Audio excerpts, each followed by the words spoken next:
자, 여러분, 온유란 무엇일까요? 우리 사람들이 성격이 좋고 화를 낼 줄 모르고 부드럽고 뭐가 나지 않으면 저 사람 참 온유한 사람이다.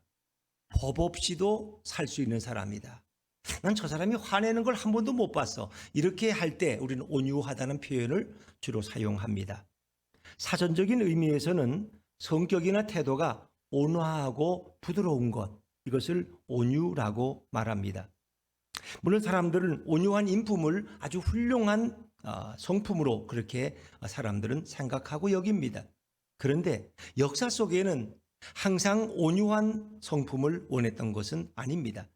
사람들이 알고 있는 과거의 의인이나 영웅들을 보면 그들은 성격이 다 온유했을까? 꼭 그렇지만은 않습니다. 예를 들면 알렉산더 대왕, 성격이 불같았습니다.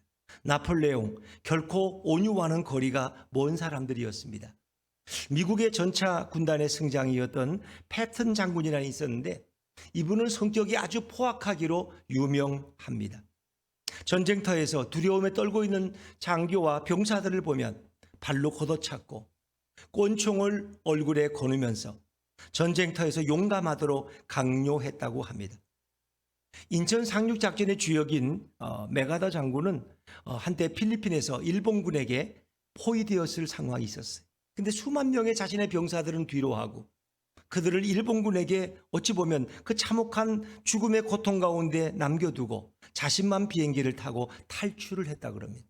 과연 메가더 장군을 우리는 온유한 사람이라고 말할 수 있을까? 세계적인 CEO들은 온유하기보다는 매우 성격이 포악하고 거만하고 자기중심적인 사람이 훨씬 더 많았다고 합니다. GE라고 하는 제너럴 일렉트릭이라는 대기업을 세계적으로 성장시킨 신화적인 인물 잭 웰치를 알고 있습니다. 이 경영자 잭 웰치는 정작 직원들에게는 악마라고 이런 별명이 붙어 있었다고 합니다. 그는 늘 직원들의 능력과 실적을 분기별로 평가하고 하위 몇 프로를 무조건 해고시켰다고 하는 것입니다. 그러니까 사람들에게 늘 두렵고 정말 위협적인 존재가 될 수밖에 없었던 것입니다. 애플을 일으키고 성공시켰던 스티브 잡스는 직원들에게 저승사자와 같이 불려졌다고 합니다. 그런 아주 거만하고 포악한 사람으로 여겨졌습니다. 회사에서 그와 우연히 복도나 길에서 만나면, 엘리베이터에서 만나면 가끔 날카로운 질문을 던진답니다. 여보게, 자네는 왜 꼭 애플에 있어야 될 필요가 있나? 자네가 애플을 떠나면 안 되는 이유를 3가지만 말해보게. 이렇게 당황스러운 질문을 해서 만족스러운 답변을 하지 못하든가 뭔가 그 대답이 시원치 않으면 즉시 해고시켰다고 합니다. 사람들은 그를 악동이라고 불렀습니다. 그래서 애플 직원들은 스티브 잡스와 갑자기 마주치지 않기 위해서 항상 조심하고 경계해야 했습니다. 여러분, 요즘 세상을 둘러보면 온유한 사람들은 찾기가 어렵습니다. 온유한 사람들은 다 사라지고 다 거만한 사람들, 성격 급한 사람들, 화내는 사람들만 가득 차 있는 이런 씁쓸한 느낌을 받지 않습니까? 자, 오늘 본문의 말씀으로 돌아오면 예수께서는 산에 올라가셨습니다. 8가지 복을 말씀하시는데 오늘은 3번째 복에 대해서 묵상하길 원합니다. 지하들과 백성들에게 오늘 예수님은 이 말씀을 하십니다. 온유한 자는 복이 있나니 그들이 땅을 기업으로 받을 것이며, 예수님은 분명 온유한 자가 복이 있다고 말씀합니다. 예수님은 모든 사람이 온유하게 살기를 원하시는 그 소망을 담아서 말씀하셨을 것입니다. 그렇습니다. 모든 사람들이 온유하게 산다면 세상은 난폭한 자들이 줄고 어지럽혀지지 않지 않겠습니까?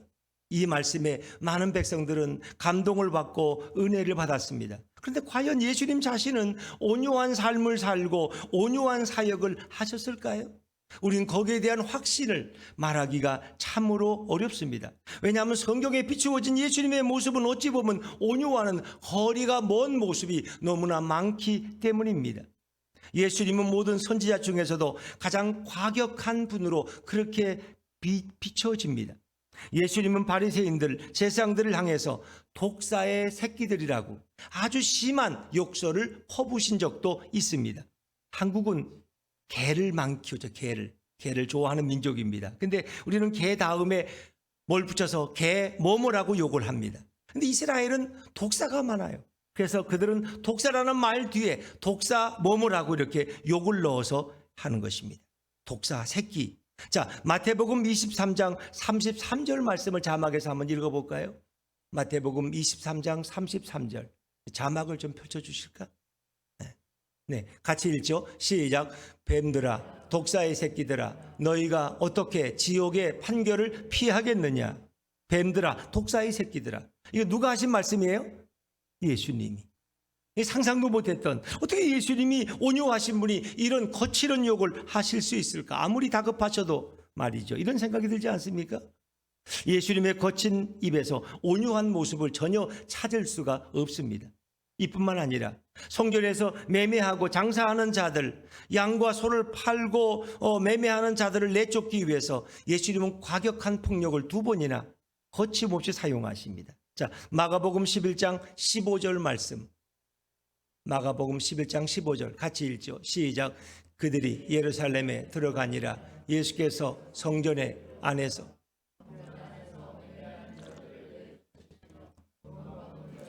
상과 비둘기 파는 자들의 의자를 둘러 엎으시며, 아멘, 내쫓으시고 그리고 둘러 엎으시며 채찍을 휘두르신 예수님.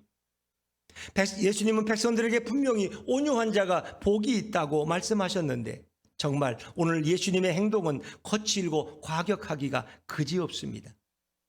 또한 성경에서 온유하다고 지적받은 인정받은 한 사람이 있는데 바로 모세입니다. 자, 민수기 12장 3절 말씀을 자막에서 보죠. 시작. 이 사람 모세는 온유함이 지면의 모든 사람보다 더하더라. 그런데 이 모세의 성격은 아주 포악해 보입니다. 말보다 주먹이 먼저 나가는 행동파였습니다. 출애굽기 2장 12절에 모세가 애굽의 감독관을 어떻게 처리하는지 보세요. 자, 출애굽기 2장 12절입니다. 12절 같이 읽죠. 시작. 좌우를 살펴 사람이 없음을 보고 그 애굽 사람을 쳐 죽여 모래 속에 감추니라. 물론 같은 히브리 민족을 동족을 괴롭히는 애굽의 감독관이 미웠을 거예요. 그 마음속에 의분이 일어났지만 그래도 사람을 쳐서 죽이면 안 되잖아요. 그리고 아무도 모르게 모래 속에 감추어 버렸습니다. 성질이 나면 모세는 어떻게 해요? 하나님이 친히 써주신 십계명도 던져서 깨트릴 정도로 과격한 사람으로 비춰집니다. 자, 그런가 하면 선지자 중에 위대한 선지자로 꼽히는 엘리사는 어떠했을까요? 엘리야는 하나님의 말씀과 계명을 불순종하는 이스라엘 백성들을 향해서 3년 6개월 동안 비가 오지 않기를 선포했는데 3년 6개월 동안 정말 비가 오지 않아서 이스라엘 백성들은 큰 고통을 겪어야만 했습니다. 지금은 한 달만 비가 안 와도 농사가 엉망이 된다고 하는데 3년 6개월 동안 비와 이슬이 안 내리면 농사는 완전히 망쳤을 거예요. 또한 엘리야의 영감을 갑절로 받았던 엘리사는 자신을 대물이라고 조롱하는 아이들을 향해서 저주했는데 42명이 곰에 물려 죽지 않습니까? 좀 대물이라고 불러도 좀 참지. 애들이 그러는데 근데 그걸 어른이 그럴까? 그러니까 이런 본문은 우리가 심층적으로 좀 살펴볼 필요가 있어요. 그냥 겉만 읽고 판단하면 안 돼요. 어떻게 엘리사가 이렇게 사랑이 없는가 이렇게 평가하시면 안 된다는 거예요. 거기는 그만한 이유가 있는데 우리는 지금 그것을 다 나눌 수는 없어요. 그냥 표면적인 것을 나누는 거예요. 자, 열왕기하 2장 23절 24절 말씀 같이 읽죠. 시작. 엘리사가 거기서 베델로 올라가더니 그가 길에서 올라갈 때에 작은 아이들이 성읍에서 나와 그를 조롱하여 이르되 대머리여 올라가라 대머리여 올라가라 하는지라. 엘리사가 뒤로 돌이켜 그들을 보고 여호와의 이름으로 저주하매 곧 수풀에서 앙콤 둘이 나와서 아이들 중에 42명을 찢었더라. 아멘. 그렇습니다. 이걸 우리가 어떻게 설명할 수 있겠습니까? 예수님과 그의 선지자들은 한결같이 온유한 것처럼 보이는데 성경에 기록된 부분들을 보면 전혀 온유하지 않은, 온유와는 너무나 거리가 먼 삶을 살았다는 것입니다. 예수님은 왜 설교와 삶이 다른 그런 이중적인 삶을 사셨을까요? 왜 예수님은 온유한 삶을 강조하셨으면서도 정작 본인의 삶은 온유하게 살지 못하셨을까요? 이 해답을 여러분이 오늘 얻으셔야 합니다. 여러분, 하나님께서는 인간을 창조하실 때 인간을 아주 거만하고 포악한 존재로 창조하지는 않으셨습니다. 오히려 인간을 아주 온유한 존재로 하나님은 만드셨습니다. 온유하게 창조된 인간은 하나님과 늘 수시로 교제할 수 있었고 대화할 수 있었습니다.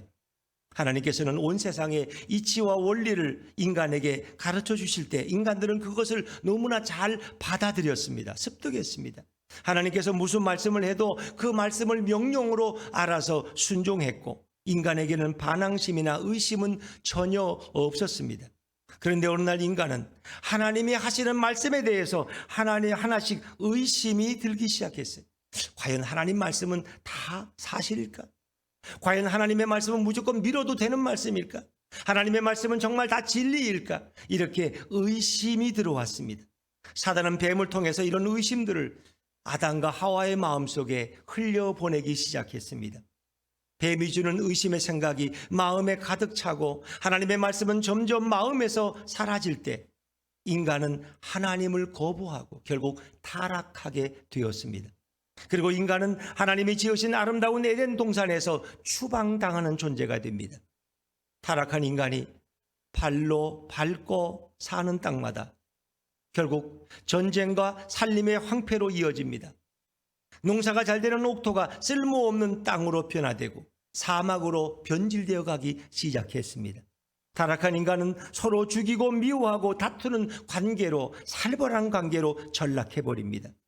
다른 피조물들에 의해서 인간이 죽임을 당하는 것이 아니라 인간들끼리의 온유함을 상실한 인간들은 서로 잔인하게 억압하고 위협하는 존재가 되었습니다. 인간에게 가장 무서운 존재는 사자나 호랑이가 아니라 바로 온유를 잃어버린 인간 자신이었다는 것입니다. 타락한 인간들은 생존을 위해서 온유함보다는 폭력적인 자가 되고 거만한 존재로 변질되어 갔습니다. 여러분, 오늘 예수님이 하신 오늘의 말씀은 우리가 이해하기 가장 혼란스럽고 가장 이해하기 어려운 난제 중에 하나입니다. 예수님이 온유한 자라고 말씀하시는 것은 성격이 온유한 자를 의미하는 것이 절대로 아닙니다. 예수님이 온유한 자라는 정의는 그의 삶과 설교에서 분명히 드러나고 있습니다. 예수님이 말씀하시는 온유함이란 예수님의 말씀을 잘 받아들이는 자가 바로 온유한 자라고 주님은 말씀하십니다. 예수님은 이 땅에 오셔서 많은 설교를 했지만 그 설교를 못 받아들이는 자는 다 거만한 자들입니다. 전혀 온유하지 못한 자들입니다. 예수님의 말씀을 받아들이지 못하면 성격이 아무리 온유하고 온순할지라도 그런 거만한 자에 속한 것입니다. 예수님이 말씀하시는 온유한 자는 성격이 온유한 자가 아닙니다. 예수님에게 온유함이란 하나님의 계명을 받아들이고 설교를 받아들이는 자가 바로 영혼이 온유한 자입니다. 예수님의 가르침이 힘들고 어려워도 그 말씀을 끝까지 붙잡고 그 말씀대로 살기 위해서 애쓰는 제자들과 백성들이 바로 온유한 자들이었습니다. 온유란 성격이 아니라 그의 영혼이 온유한 것입니다. 그러나 예수님의 말씀을 거부했던 바리새인들은 아무리 성격이 온유한 자라고 할지라도 그들은 하나님 나라에서 가장 거만한 자였고 전혀 온유하지 못한 자들이었습니다. 바로 영혼이 온유한 자가 예수님의 말씀을 받아들일 수 있는 심령이 온유한 자가 된다는 말씀입니다. 우리 좀 그렇지만 그래도 한번 좌우를 바라보면서 한번 온유를 설명해 주시죠. 이렇게 설명하세요. 온유란 성격이 아니라 영혼의 온유입니다. 시작. 온유란 성격이 아니라 영혼의 온유함입니다. 그렇습니다. 사람은 아무리 성격이 온유해도 인격이 훌륭하다고 해서 구원받는 것이 아닙니다.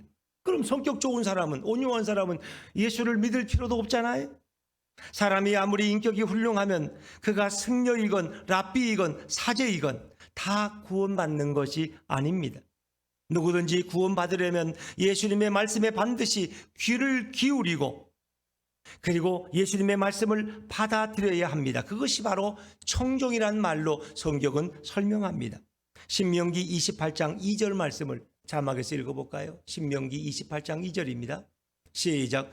내가 내 하나님 여호와의 말씀을 청종하면 이 모든 복이 내게 임하며 내게 이르리니. 들을 청자, 듣고 따르는 것, 순종하는 것입니다. 이거 청종입니다. 예수님은 어떤 분일까요? 예수님은 영원히 온유하기 때문에 십자가에 달리면서까지 하나님의 말씀대로 순종했던 온유한 분이셨습니다.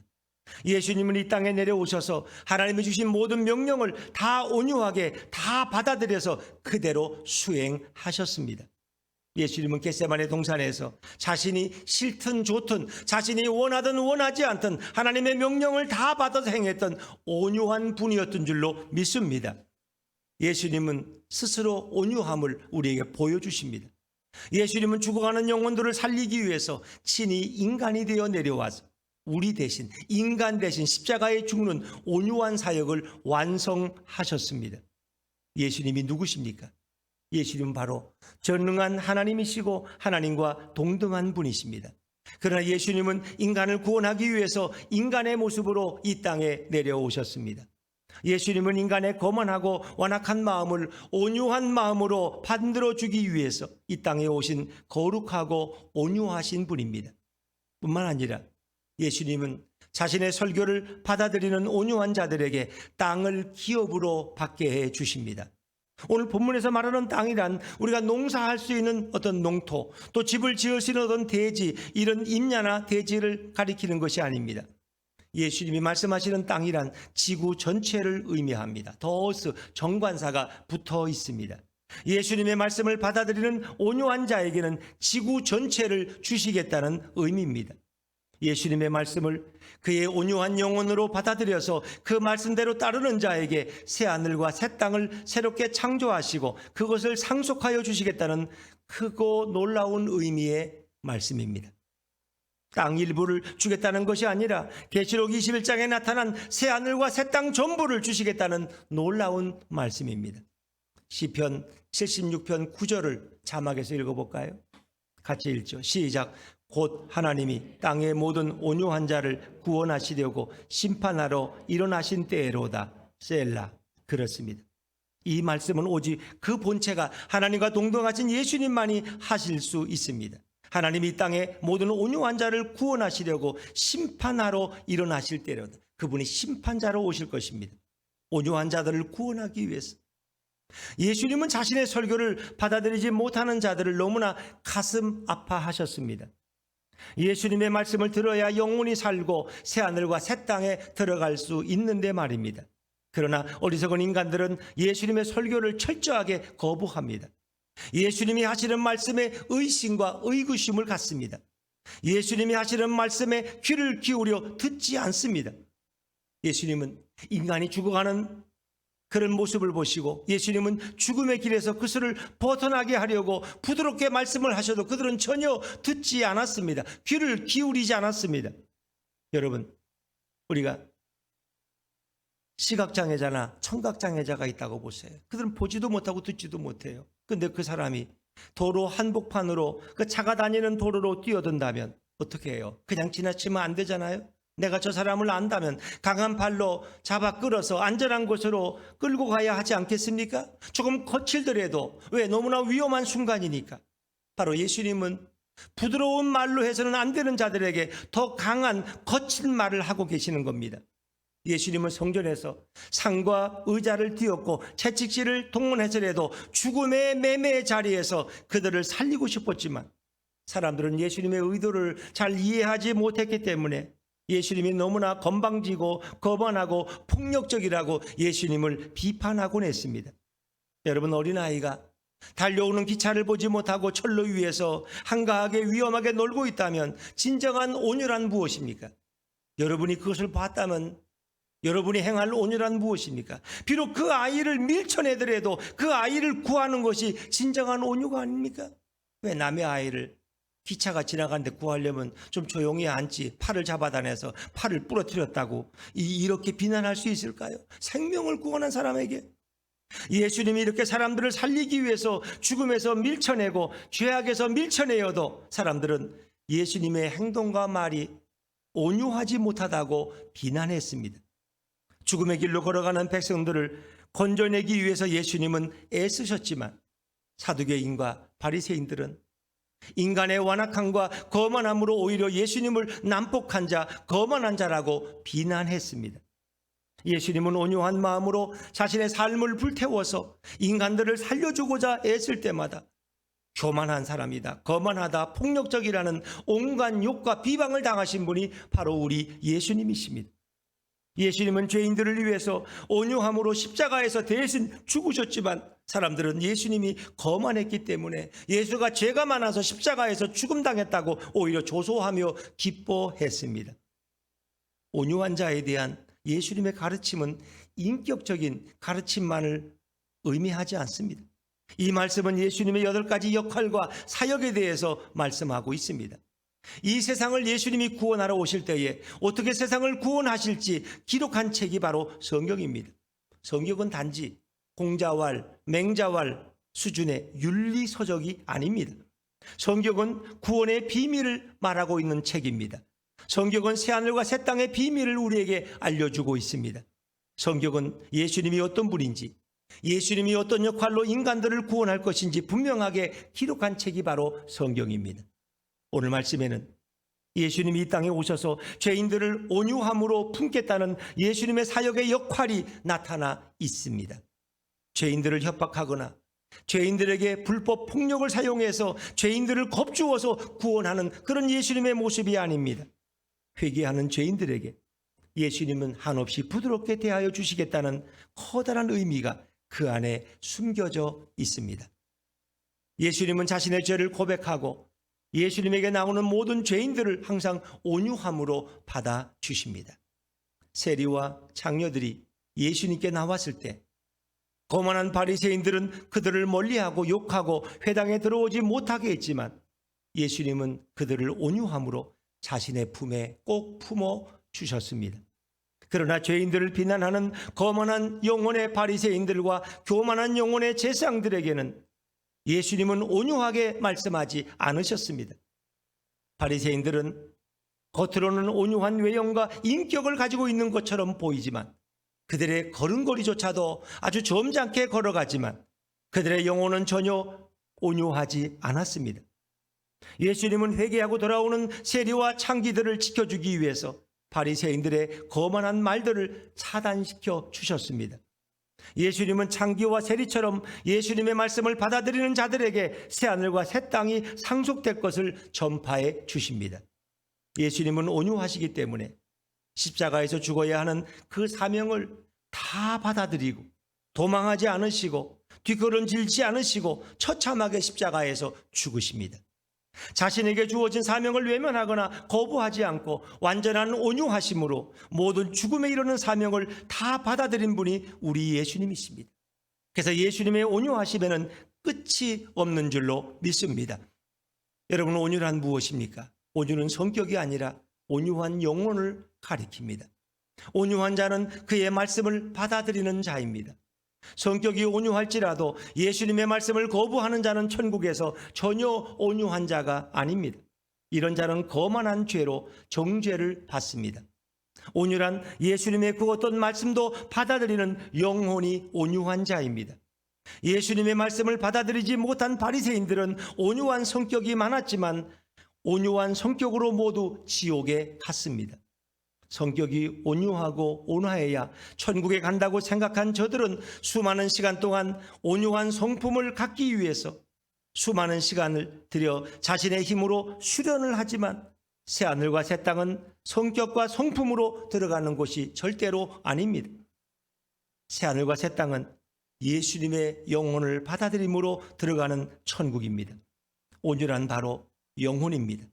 예수님의 영을 받아들이는 영혼이 바로 온유한 영혼인 줄로 믿습니다. 예수님의 영은 온유함이 넘칩니다. 예수님의 온유함은 바로 죄인들을 향해서 불쌍히 여기는 온유함입니다.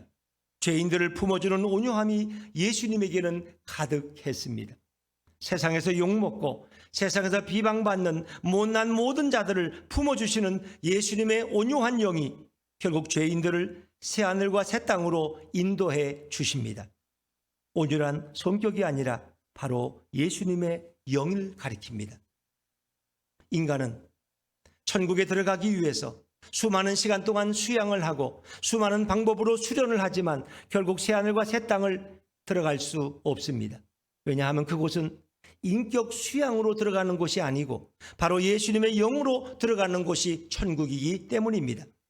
그 사람 속에 예수님의 영이 없으면 그 어떤 못난 자도 들어갈 수 있는 곳이 바로 새하늘과 새 땅입니다. 하나님 아버지는 모든 인간들이 인격 수양과 수련을 통해서 변화되지 못하는 쓸데없는 노력으로 인생을 허비하는 모습을 불쌍히 여기셨습니다. 아무리 노력해도 인간의 죄성은 수양으로 없어지거나 천국에 들어갈 만큼 향상되어지지 않습니다. 인간은 평생을 수련해도 결국 지옥에 들어가는 존재가 됩니다. 그래서 하나님께서는 예수님을 보내셔서 사람들이 더 이상 고통의 수양을 통해서 인생을 허비하는 자가 되지 않고 예수님을 통해서 온유한 자가 단번에 되도록 역사해 주셨습니다.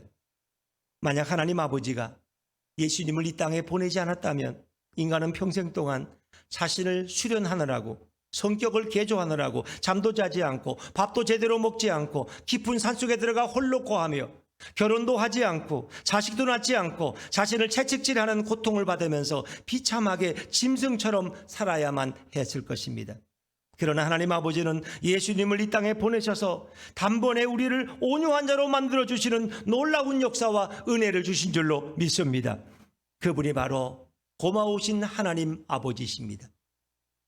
이스라엘 백성들은 늘 온유한 성격을 갖기에는 밭일이, 농사일이 너무나 고단했습니다.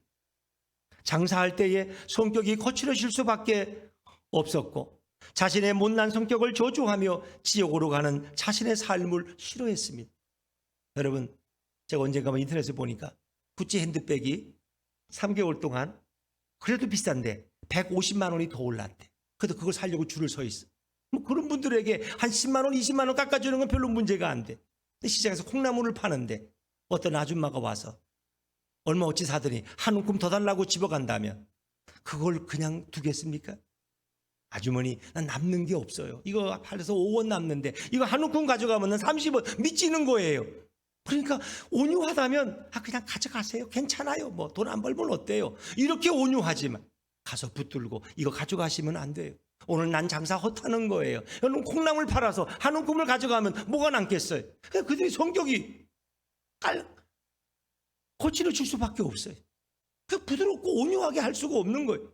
왜? 이윤이 남는 게 없으니까. 그런데 그들은 그것 때문에 늘 어떻게 해요? 바리새인과 서기관들에게 너희는 온유한 성품을 가져야지. 그렇게 신경질적이 되고 그래 거칠으면 어떻게 천국에 가겠느냐. 늘 책망을 받는다는 것입니다.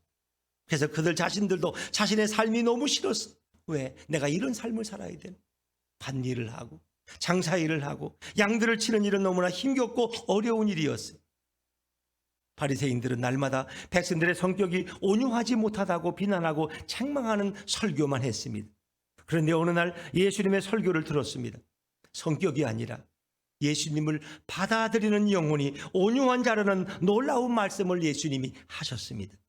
그렇게 온유한 자들에게 새하늘과 새 땅을 상속받게 해준다는 이 놀라운 말씀에 멀리 떨어진 천국이 갑자기 가깝게 느껴지기 시작했습니다. 천국은 나와는 상관없는 곳이라고 생각했는데 그 천국의 문이 활짝 열리는 느낌을 받게 됩니다. 항상 저주받은 거만한 인생에서 예수님의 온유함을 통해서 온유한 영혼이 되어가는 것을 그들은 느끼게 됩니다. 백성들의 성격이 괴팍하고 백성들의 성격이 불같아도 예수님을 받아들이는 자는 바로 온유한 자가 될 수 있는 줄로 믿습니다. 예수님의 영을 받아들이는 것 자체가 이미 온유한 영혼을 소유한 것이고 이미 예수님의 영혼을 소유한 자들이기 때문입니다. 이들은 성격이 거칠고 못나고 밭일과 장사일로 수양이 부족하다고 할지라도 예수님의 영을 받아들임으로 인하여 바리새인들보다 더 온유한 영혼의 소유자로 예수님이 만들어 주셨습니다. 이제 백성들은 수십 년간의 인격 수양으로 온유해지는 것이 아니라 예수님으로 인하여 단번에 온유한 영혼을 소유하게 됨을 너무나 기뻐하고 좋아했습니다.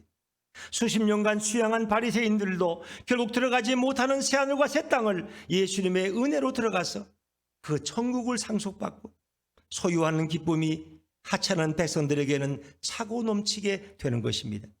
우리 시편 37편 11절을 같이 읽어볼까요? 시편 37편 11절입니다. 시작. 그러나 온유한 자들은 땅을 차지하며 풍성한 화평으로 즐거워하리로다. 예수님을 받아들이고 예수님의 말씀에 귀를 기울임으로 그들이 온유한 자가 되었을 때 그들은 풍성한 화평으로 즐거워하며 기뻐하게 되었다는 것입니다. 이것이 바로 수십 년간의 수련과 수양으로 온 결과가 아니라 예수님의 말씀에 귀를 기울임으로 온 결과인 것입니다. 오늘날 교회를 바라보는 세상의 시각은 영적이지 못하고 상당히 육적인 시각이라는 거 여러분 아십니까? 그래서 사람들은 이렇게 우리가 이 코로나가 10일 만에 육박할 때 성경책을 끼고 교회에 오면, 요즘은 성경책 끼고 오는 분 별로 없지만 예전처럼 이렇게 시커먼 가방 들고 가족들이 오면은 교회 가는 줄 알아요. 그러면 얼마나 비난합니까? 왜 교회를 꼭 가야 되나? 집에서 뭐 예배 드리면 안 되나? 이런 생각합니다. 그리고 어쩔 수 없이 직장은 먹고 살기 위해 가지만 교회는 안 가도 되잖아. 오늘 못 가면 다음 주에 가면 되고 한 달 후에 가면 되고 1년 후에 가면 되는 거지 뭐 교회가 꼭 오늘 꼭 가야 돼? 이런 생각들을 합니다. 그래서 우리가 예배 드리러 올 때 사람들은 잘 이해를 못합니다. 그를 비난하는 경우가 많아요. 여러분, 교회는 온유한 자를 만들기 위해 성격 수양하는 곳이 아닙니다. 사람들은 교회를 성격 수련 장소로 착각하는 자가 많습니다. 어떤 이들은 자신의 성품이 이미 온유하기 때문에 더 이상 교회를 다닐 필요가 없다고 말하는 분들도 있습니다. 마치 교회를 인간의 성격 개조 장소쯤으로 착각하는 자들이 대부분입니다. 교회를 이런 거로 생각해. 성격 나쁘면 저 사람 좀 교회 좀 가야 되겠어. 저 나쁜 성격을 고치려면 교회 가야지. 저 불같은 성격 고치려면 교회 가야지. 여러분, 교회는 그런 곳입니까?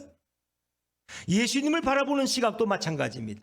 예수님을 성격이 온유한 자의 어떤 모델 정도로 바라보면 그리고 본받으려고 하는 자가 많습니다. 예수님은 온유하셨지.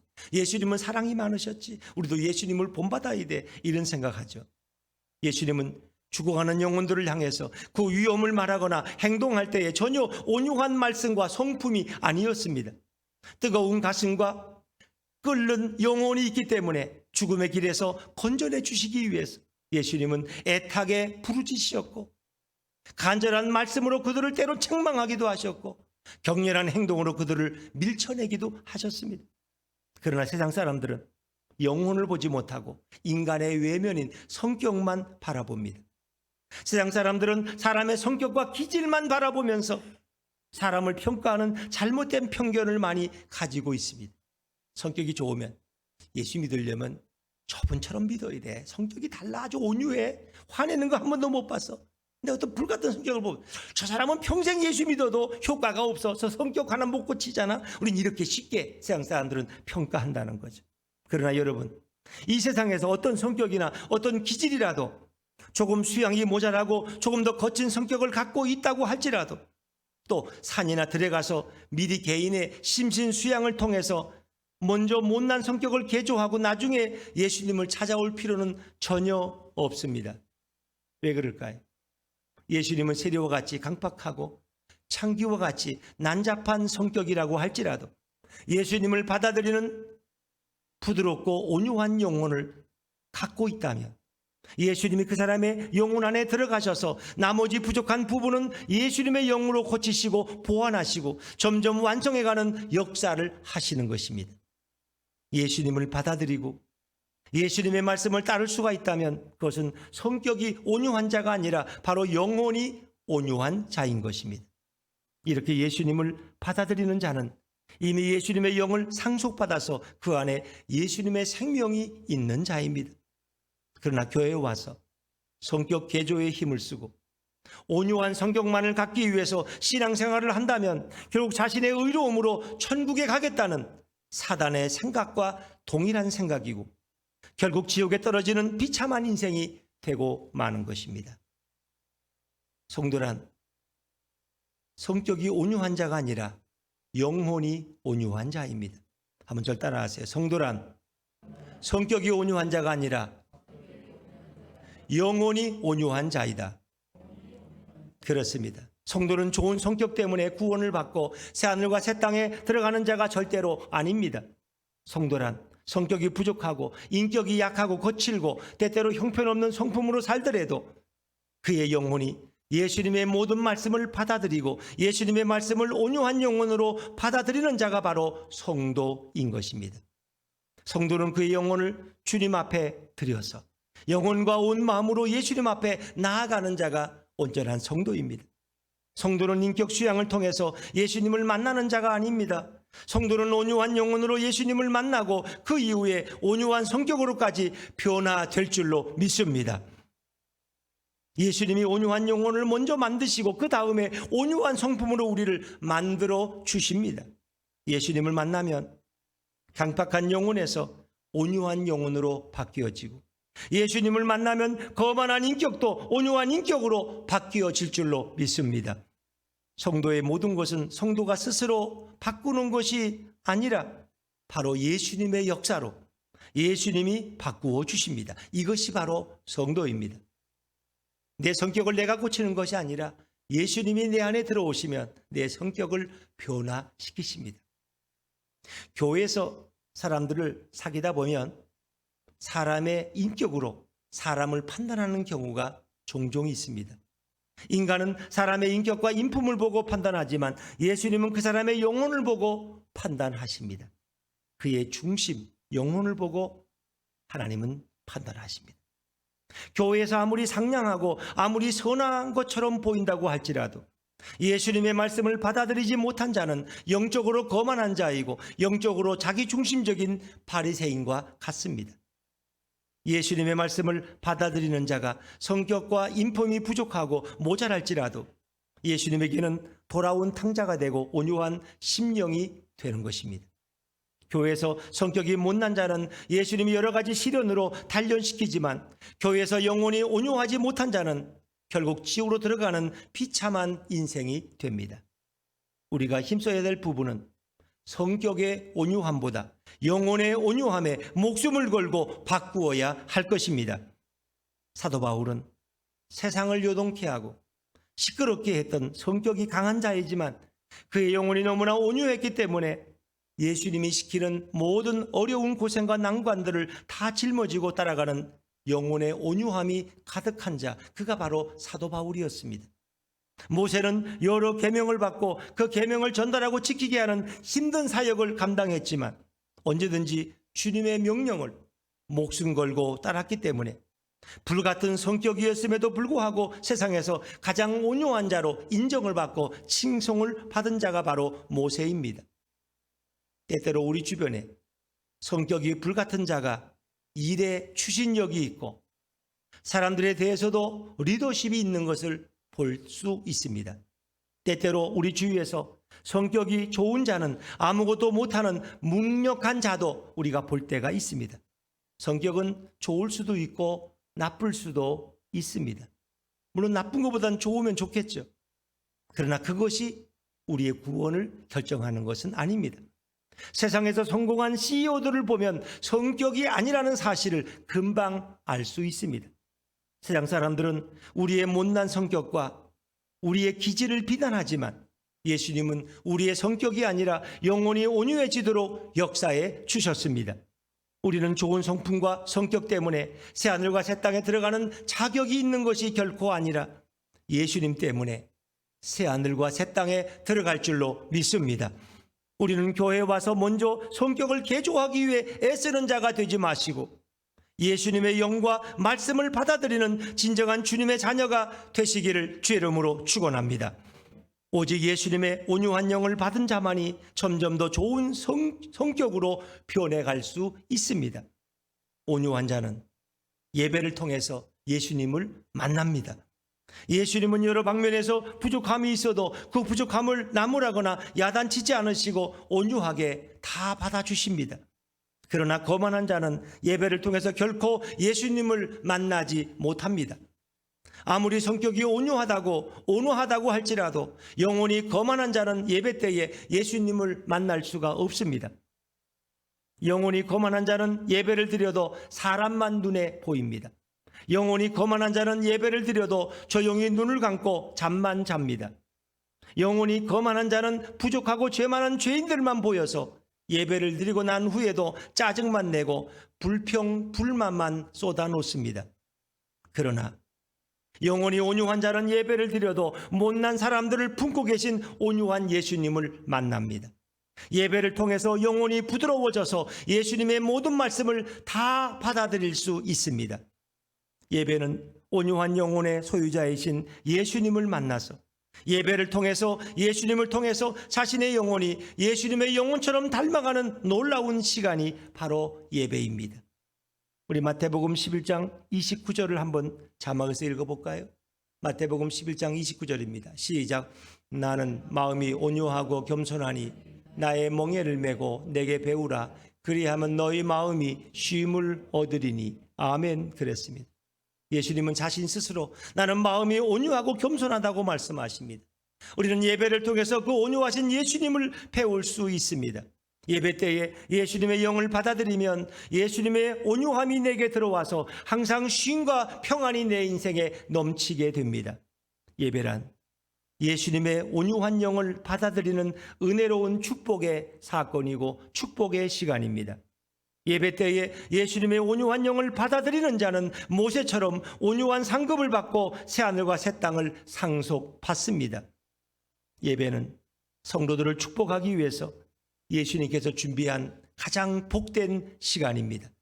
부디 우리 예수품교회 성도님들은 예배를 통해서 예수님을 깊이 만나시는 은혜가 넘치기를 주의 이름으로 축원합니다.